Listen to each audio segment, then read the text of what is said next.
You can find me on X at hashtag Kangas, Instagram hashtag Kangaroos podcast. Tonight, I have a very special guest in Daryl Threadgold. And some people may be asking, that's their last name sounds familiar. Well, it is the father of our new draftee, Blake Threadgold. So tonight, we're going to get to know a bit of the backstory of Blake through Daryl. So, Daryl, thanks so much for coming on tonight.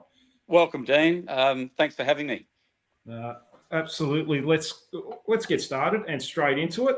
How was Blake growing up? I know he's still a kid. He's only 18 at the moment, but was he a good kid, or did he get himself into a bit of mischief maybe? No, I can honestly say, without sounding biased, he was an absolute pleasure to be his dad, and he was never in trouble. He was never really naughty. He was a bit cheeky, but he never did anything that caused us any grief. He was always energetic, full of life, right from a very young age, and he was very sociable from a young age. And he just loved having fun and did not stop moving. Okay. Does he get any of those traits from his father, like being a sociable kid, or was that just something that came naturally for him? I think he's I think he's a real combination of his mum and dad. To be honest, hopefully, the good traits that we've passed on to him, and through a little bit of genes and a little bit of just the way he was raised. I think he's just a real combination of both of us, and he's just a beautiful person. That sounds good. Now, we've already heard a lot of good stories about him. So, who did he play his junior football with?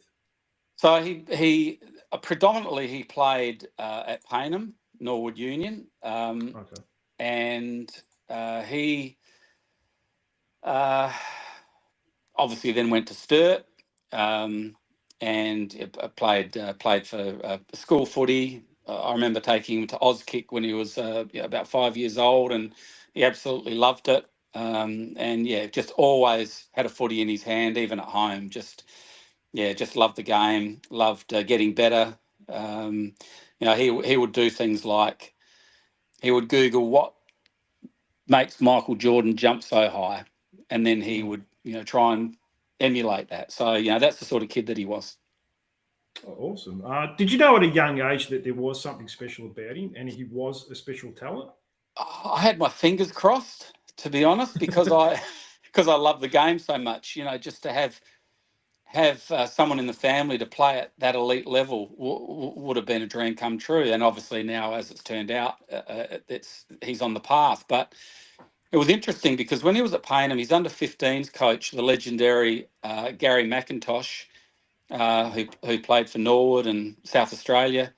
So he was his under-15s coach, and he actually said that he has the potential to get drafted into the AFL. So he sort of saw something that I certainly couldn't see at the time. So he was right. And what position did he play growing up through his junior career? Did he have a set position, or was it midfield or anything like that? Yeah. So he played mainly ruck because he was always the tallest. He could always jump the highest.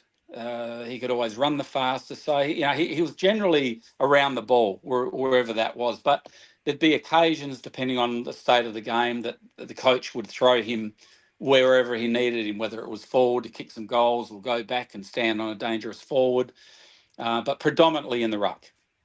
Okay. And when did he transition into defence? Yeah. Sorry, mate. So I was going to say... No, all good.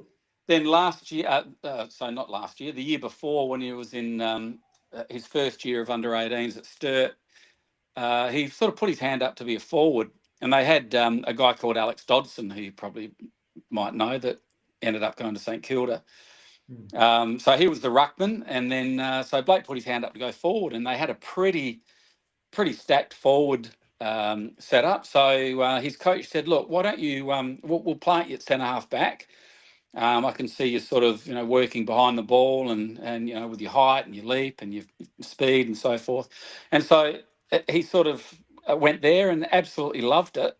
And consequently, then the last year he played in the same position. And so that's I think that's where he got a lot of his interest to from these AFL clubs to to be that tall defender, and certainly Tony Bamford, his state coach, loved him as a tall sort of rebounding defender. So okay, so is that we'll go through to his strengths now. Is he a good look? What I've heard. You might be able to clarify this a bit more, but he's a good one-on-one defender that has good intercepting ability. But it sounds like he's got good skills as well. Is that a fair player? Not so much player comparison, but is that a fair summary of where he's at right now? Yeah, I think so. I think he's one of those kids that he's off the field. He's just really nice, and his player manager Michael Dowdy actually had a couple of comments from clubs just sort of saying, "Is this kid too nice, for the AFL system?" But when he steps over onto the ground to play, he just does not want to lose. He doesn't want to get beaten, and so he becomes sort of that different type of person that. He's got that real drive to win, to succeed, and to not let his player get the ball. But as far as so he can play that lockdown, he can play that intercept a bit like a Josh Worrell. He as far as skills go, like I said, he always had a footy in his hand, and he would go out the back and he would. It's a funny story, almost like Donald Bradman with the golf ball and the rainwater tank back in the day, where he'd go at the back and he'd kick the ball as hard as he could against the brick wall at the back of the house, and it had come off at different angles. And if he fumbled the ball, he'd start again, and he'd have to get to 100 without, like doing it 100 times without fumbling it, or he'd start again, and he could be out there for hours. So that's the sort of kid that he is.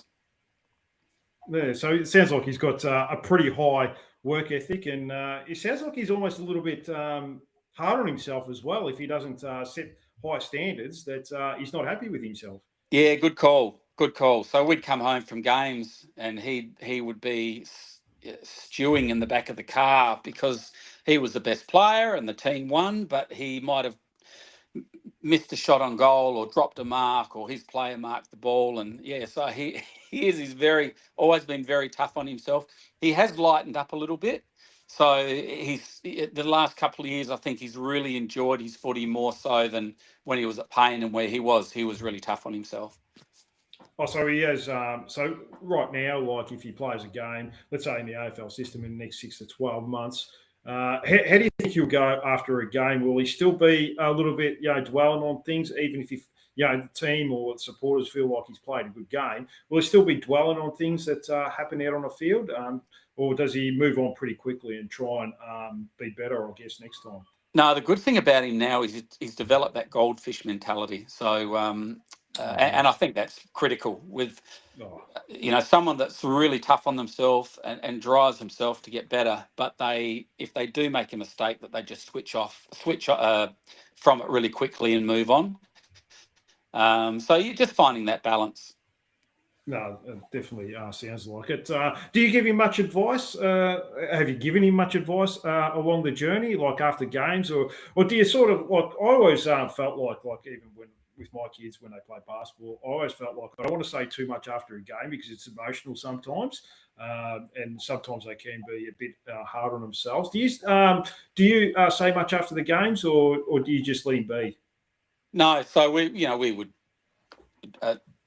Be driving him home, and he'd be back in the back of the car, and not every game he was tough on himself. Of course, there was there was some good and some bad, but you would generally wait for him to come and be ready to talk about it, and then we talk through the game and talk through how he played and what he can improve on and what he was good at and so forth. And but as he got older, and particularly when he got to Sturt, he had, like I said, he had Gary McIntosh as his under 15s coach. He knows a lot more than me. His under 16s coach was David Odie, so these guys know how to deal with these kids and the advice they get. But no, he certainly. I enjoyed talking about it with him, but he had to be ready. Yeah. So I suppose a father knows that when the best time is, I guess, at the end of the day, when to approach And sometimes it can be a day or two after a game, Yep. depending on the situation. Yeah, well, you think of different things. Yeah. Yeah, definitely. So you mentioned Josh Worrell before. Is that a fair player comp for him now? Do you think he plays a little bit like him, or do you have someone else in mind that you can compare him to, whether it's past or present player? His state coach, Tony Bamford, thought he was the exact replica of Harris Andrews. That's a handy player. Yeah, pretty handy. So, and I can see a little bit of that. I think Blake's got the speed and the athleticism, and that's not a knock on Harris Andrews at all, because he's one of the best. But I think that's where I think he can be a little bit more like a Josh Worrell, and sort of intercept and run off, and but also, if he has to, he can lock down and put a fist through the ball, and So there's hopefully he becomes himself, his own player, and he almost can just play different roles as required. We've talked about his strengths. Is there anything that you feel like he needs to work on? I guess at 18, they're still developing their bodies. It takes a little bit of time. So maybe he's going to go against the bigger opponents in the AFL system who probably have 10, 15 kilo advantage. But I guess, if he's smart enough, he can still work around that. But is there anything you feel like he needs to work on going forward over the next few years? Yeah, I think that, getting in there, like I said, he's made huge strides with his body shape and size and strength, and I'm sure he won't mind me saying this, but I think one of the first trainings at North Melbourne, he went and stood next to Nick Larkey, and the ball was coming in, and Nick Larkey just sort of pushed him out of the way, and then he turned around after and said, "Geez, you're really strong." And Nick Larkey apparently said, "Well, a couple of pre-seasons, you'll be the same." So yeah, it's that. Getting that confidence, working hard to get your body, to the right size and shape and strength, and then having the confidence to, use it in games. And I think he's also, he sort of mentioned where if the player doesn't have, if he's got them for speed, then he can play off of them a little bit. So he's not going to get muscled out of the way as easily. No, yeah. I mean, you've got to use your football smarts at the end of the day. So, yeah, that sounds like, he's definitely used that over the last few years. How's their first pre-season? AFL pre-seasons are quite grueling, a lot of running. And then you get those hot Melbourne temperatures. I don't know about last week. I think last Wednesday and Friday, it was like in the 40s. Yeah, well. Yeah, pretty warm. How's he gone with the pre-season? Has he found it really challenging? No, I wouldn't say challenging. I think he's loved every minute of it. So, I mean, he was saying to me that, this is my dream. There's going to be a little bit of pain. At times it's going to be really hard, but I'm just going to embrace it. And, so I don't think challenging is the right word. Of course, it's tough, but no, he's loving every minute of it. So he's just soaking it all in and yeah, I think with the younger players also, they manage their minutes and know when when to pull them off and give them a bit of a break, and I think he's handling it really well. Has he had any injuries growing up? Did he have many major surgeries or anything like that? Or has he been pretty lucky, touch wood anyway? Hopefully nothing else like that. We had Jackson Archer go down a couple of days ago for the year. So what about Blake? Has he been any injuries, or has he had a good run of health at the moment? He's had a really good run. He's never been injured. He's never been concussed. So that's a big tick. But he's had a couple of broken wrists. So one when he was towards the end of the under-15 season, and then one last year where he missed the first 3 games of the National Carnival. But that, in a way, that turned into a positive, because he used it as motivation from the point of view of, well, okay, I can't play, but I can still run, I can still train, I can as in go to the gym and do some exercise and stuff like that. So I want to get fitter, I want to get stronger, and I want to be better than what I was when I come back. And my goal is to come back for the last state game, which was Vic Country at Marvel, and he did. So we actually because he broke the scaphoid bone, which is a bit of a tricky one, we actually went and got a screw put in it. So it healed up really well. a bit quicker than if it was just in plaster. And he ended up coming back, playing well in that state game, and going on from there. It sounds like he's always looking at a positive and things to use if something does go against him, whether he gets an injury like a broken wrist, which can be quite painful, mind you. Even sprained wrists, I've had them a few times before, and even they're quite painful. I can't imagine a break. But he seems like he's got a growth mindset. Does he get that from yourself or his mum or anything like that? Because it sounds like he's got a really good attitude towards anything that comes up in life. Yeah, he has. He's very resilient, and I would say 90% of that comes from his mum. Maybe 10% from me.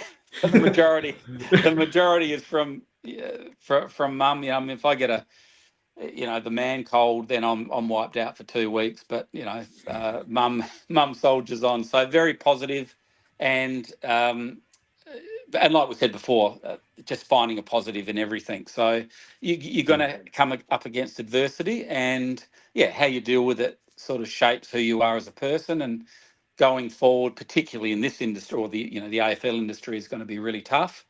So it doesn't help if you're a negative type of person. So definitely, you're going to get plenty of challenges if you're going to have a long career, that's for sure. Whether you're in form, out of form, injuries, or so forth, there's definitely going to be plenty of challenges. And if you don't have that right mindset, then you can spiral downhill quite quickly. But it sounds like he's got good values, which is all you can ask.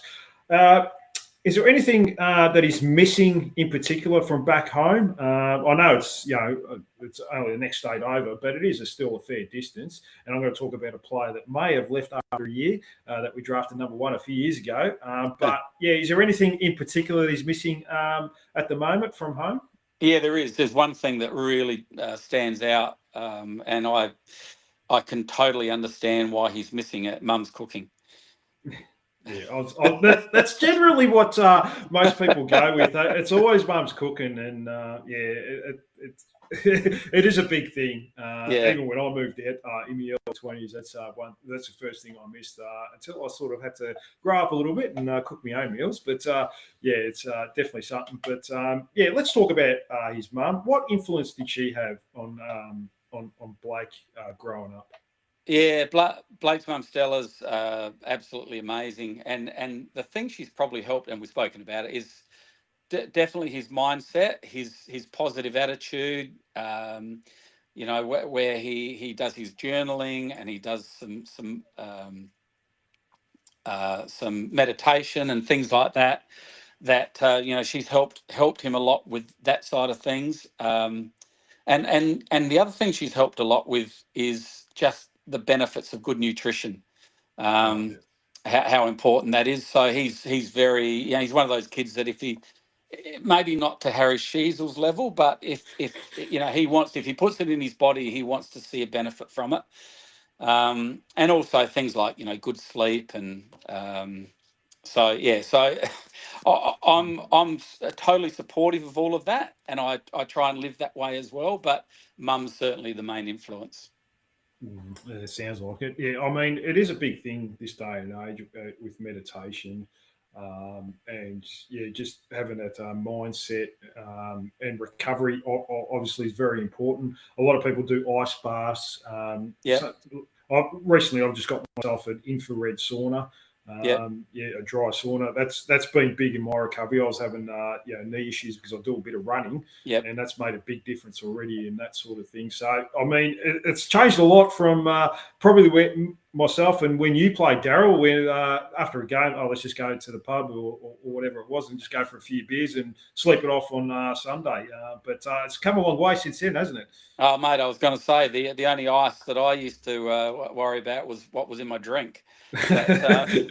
No, these ice baths, and Blake will get up every morning and jump into a cold shower. So that's, and part of that is wake up and sort of get on with your day, but it's also really good for you. So he'll do that sort of stuff. He said that he loves the after training when they they've had their lunch and then they go in and they do their gym, and then they'll get into the sauna, then they'll get into an ice bath, and they just sit around talking about life and footy and so forth. But he loves that stuff. Well, I've just I probably last year or two I've done a cold shower straight in the morning for 3 minutes. It's I mean it's changed a lot. Apparently, it's very beneficial going hot and cold with the body. Even if you don't feel the benefits, it's always good to do the hard, really tough things first thing in the morning. It gets your mindset in the right way. Look, it sounds like he's got it down pat. It sounds like he's very mature for his age. Is that a fair thing to say? Yeah, I think so. And he's been very selective with his friend group. So he's got a really good friend group. And it's not to judge anyone else, but it's, you can see if someone's sort of not your type of person that, you don't really want to waste too much time with them. So he's been very selective with his friend group, that they're like-minded. And I think that's really important too, because obviously you can make some bad choices with friends and go off the rails really quickly. But predominantly, I think he shows a lot of maturity around that. Yeah, I mean, you're only as good as the people around you sometimes. Definitely. And I mean, back, 20, 30 years ago, people, like I read Wayne Carey's book, and after every game they'll drink and go down some bad rabbit holes and so forth. So you got to be. I mean, I think a lot of people are more mature this day and age. Like back in the day, I think to relieve stress, you'd drink, and then all of a sudden now we realise that that wasn't the way to go. Really, there's other ways to do it, and it's probably the last thing you should be doing is trying to drink your worries away if you're having problems. So it sounds like he's got a very mature head on his shoulders, and hang around with the right people makes a big difference. Who at the club is looking after him at the moment? Is he living with someone, or is there someone designated especially for him from the club, or anything like that? Yeah, the head of player wellbeing is Corey Maynard at North Melbourne. He's been absolutely fantastic for Blake and all the young players.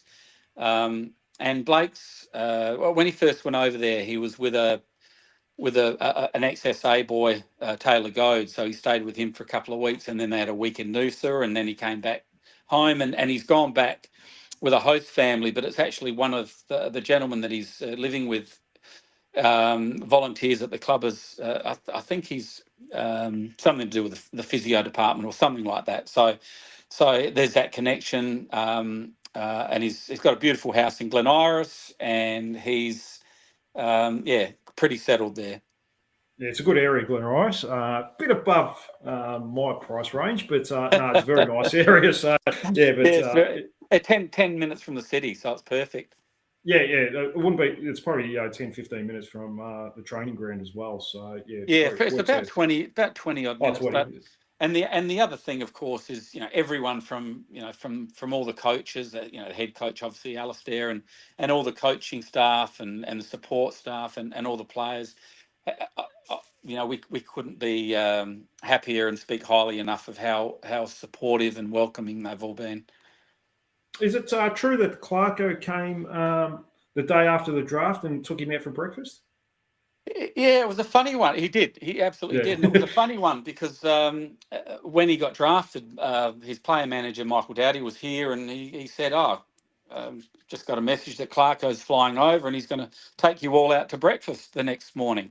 So we all got up the next day and we all jumped in the car and we all drove down to this little cafe not far from the airport where he was staying, and we all rocked in, and he turned up, and we had a fantastic time. It's like we'd known him for 20 years. Just a lovely man, very genuine, and then after, my wife said to me, "Were we all supposed to be there? Or was it just Blake?" And I said, "Well, I don't know, but that's how it turned out, and it was fantastic that he did that, and Blake really appreciated it."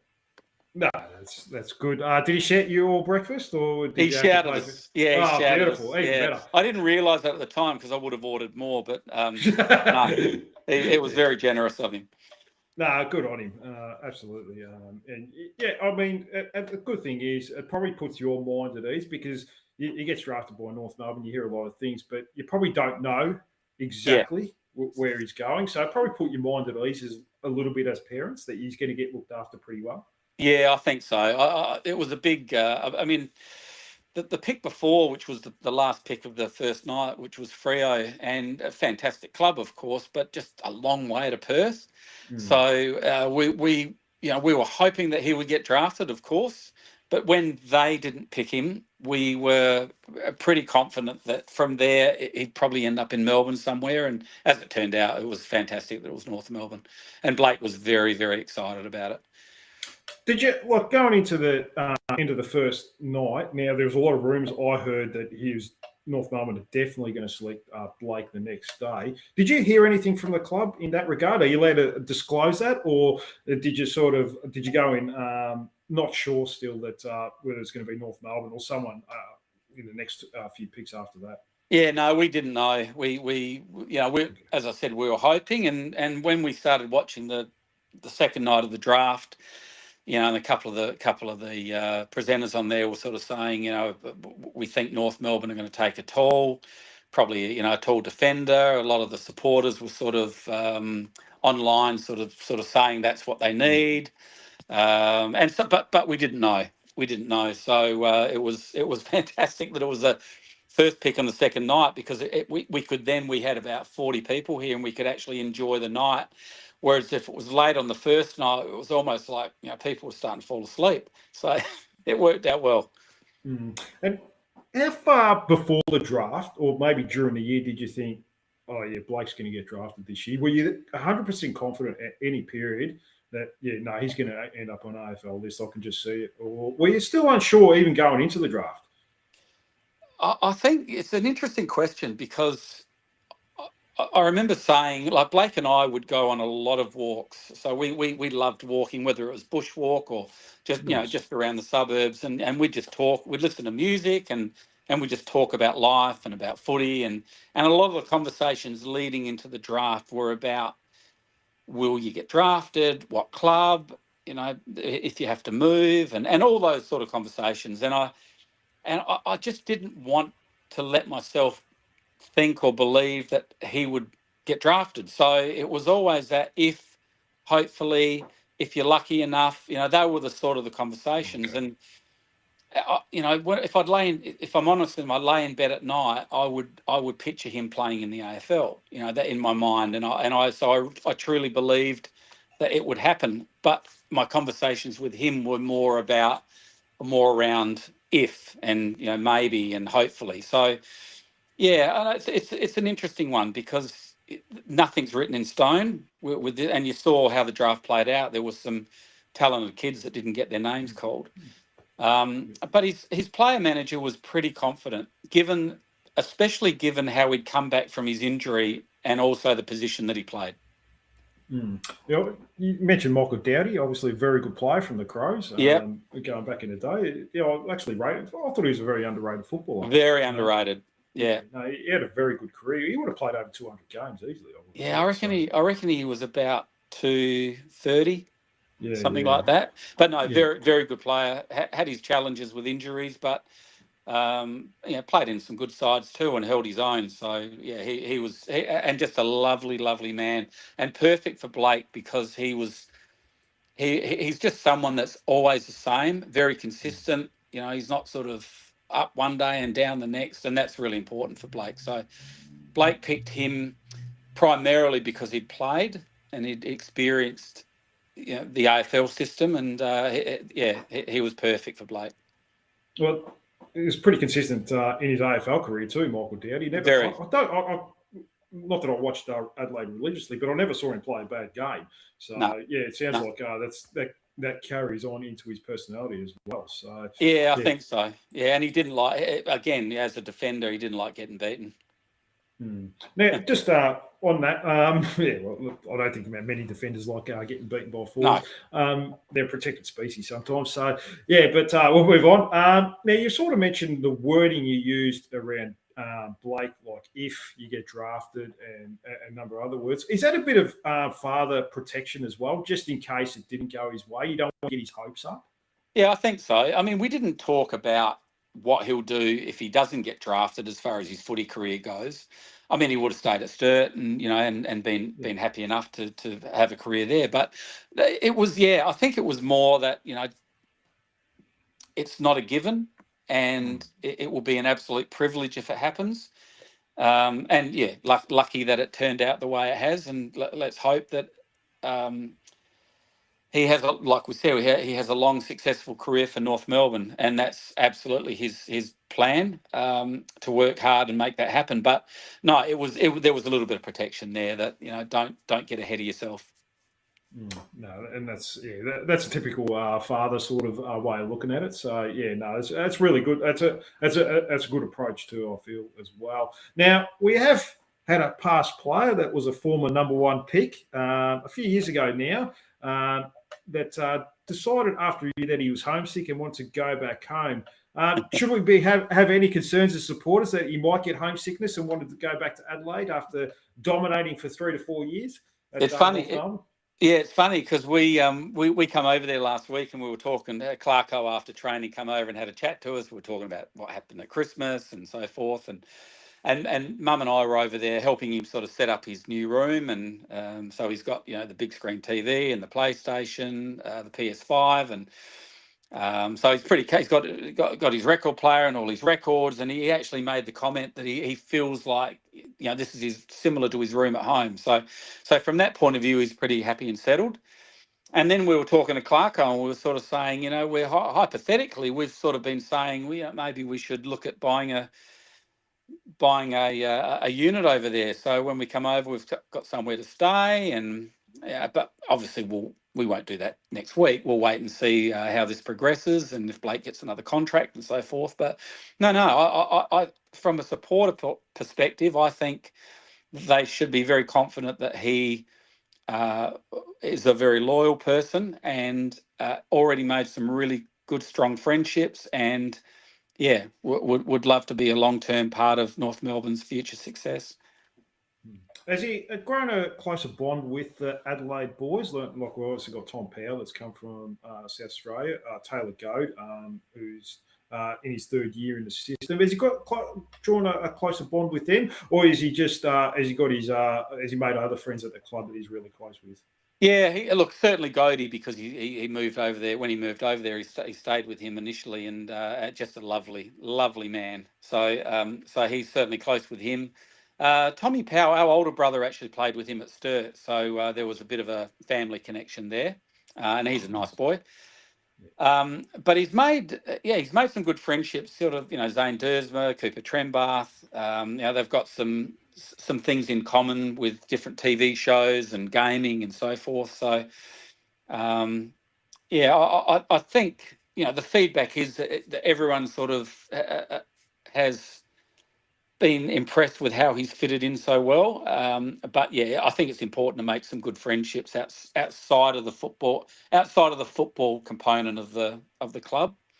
And he's been out to dinner, he's been to the movies, and caught up with a few of them here and there. So yeah, I think going forward he'll fit in really well and make some really good friendships. And just if he wants to go back home during the course of the season, have the club given the blessing? Look, if you want to go home for a couple of days during the week or whatever it is, you're more than welcome to, and everything's okay if he just needs to go see the family or anything like that. Yeah, Corey Maynard's big on that. So he's got 4 days coming up at the end of the month where he's coming over for mum's birthday and catch up with family and friends. So yeah, so that'll be nice. And I think we're over there a couple of times in February, and then the season will sort of come around, and so yeah, if he needs to come home for a weekend for a couple of nights, there's absolutely no issue with that. But I think he's handling it really well. No, and that's all you can ask. But after talking to you, Daryl, tonight, I'm very optimistic on him. So yeah, good. That's good to hear. Now I'm going to finish it with this, Daryl. I know you were a Crow supporter. Are you still a Crow supporter now? Mate, lucky I've got 2 feet, so I can have one in each camp. Sitting on the fence. At the moment, and it's funny because when we were in Melbourne last week, we were wandering around Chadstone Shopping Centre, and I got some strange looks because I had a Crows polo and a Kangaroos cap, And I had a couple of people sort of say in various shops, what's going on here? And I sort of explained, and it made sense once I explained it. But yeah, I just about everyone I've spoken to, and we've been big Crow supporters, but just about everyone I've spoken to, I've sort of said, North Melbourne are an easy second team to sort of support. And I think as time goes on, and particularly once Blake starts playing regularly, they might become my favourite team. I reckon I've got good memories of them through the 90s. Obviously, the Crows beat them in the 98 GF, but they were a fantastic side. They've had a few down years, but I definitely think they're on the rise. They've got the right mix of young players with some experience, and I think some exciting times ahead. Yeah, we're certainly hoping, and we're certainly more optimistic going into this season than we probably have been in the past. We're probably thinking, oh, geez, if we can scrape 5 or 6 wins, when I've been doing pre-seasons, I think we're doing okay. So, but certainly, I think he's joined the club while it's on the rise at exactly the right time. So he can be part of that journey. So that's that's really exciting for him. And he's really excited about that. And I think Clarko did mention it at breakfast that he's coming in at the right time, and they just seem. Look, I'm sure all clubs would say the same thing, but the perception at North Melbourne, from what we see, is they're just very connected and very motivated to just improve. Now, North Melbourne's been kind to the Adelaide Crows. We've given you guys a few players over the years. Mark Stevens was a very good pickup. He played on Carey in the grand final in 1998 and kept him quiet. Scotty Welsh wasn't a bad little forward pocket player. No, he was handy. Yeah, no, he was all right. I didn't mind him back in the day. And there's been a couple others as well that have come through there. So, so it's been a good relationship between North Melbourne and we've given you guys Finbar Malley this year. So hopefully he's got a bit of potential, Daryl. But I'm surprised they traded him, to be honest. I'm not too sure if he was going to stay on the list or not. I think with the emergence of Cooper Trembath, I might have put him down a little bit in the pecking order. He's probably going to get more of an opportunity at Adelaide in the future. Maybe I know you guys have got a plethora of tall forwards, but I don't think Taylor Walker's going to play forever. Although he's aging pretty well at the moment, but he's still playing. Yeah, I reckon it'll be his last year. So I think you're right. And I think they picked up those 2 forwards that Mitch Marsh and Archie Littlewhite maybe potentially for a Tex replacement. So we'll see. But I remember that 98 grand final, and without rubbing it in, because you were probably early 20s back then, so you'd remember it. But I was 19. 19. There you go. Yeah. And the Kangaroos, they kick 1 goal 27 in the first half. First half, don't absolutely dominated. There's would be some idiots sitters. So the Crows shot ourselves in the foot. Yeah. Then Andrew McLeod took over. In the and then you got the 99 the next year. So look, mate. Let's hope there's some success around the corner, and I think there'll be some swift improvement if the list stays sort of injury free, and we know what's happened with Paul Jackson. But let's fingers crossed they all stay healthy. I mean, unfortunately, Jackson Archer went down a couple of days ago with the torn ACL. Hasn't had much luck in his career, but hopefully, he can fight back. He's a tough kid, so hopefully he can come back in the future. But we'll have to wait and see. All right, Daryl, is there anything else you'd like to add before I let you go?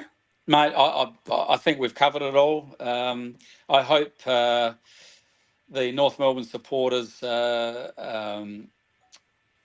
can see that Blake is a really genuine kid that wants to get better, that wants to help the club long term, and what you see is what you get with him, and he'll give everything he's got to be the best that he can be, but also to help the club.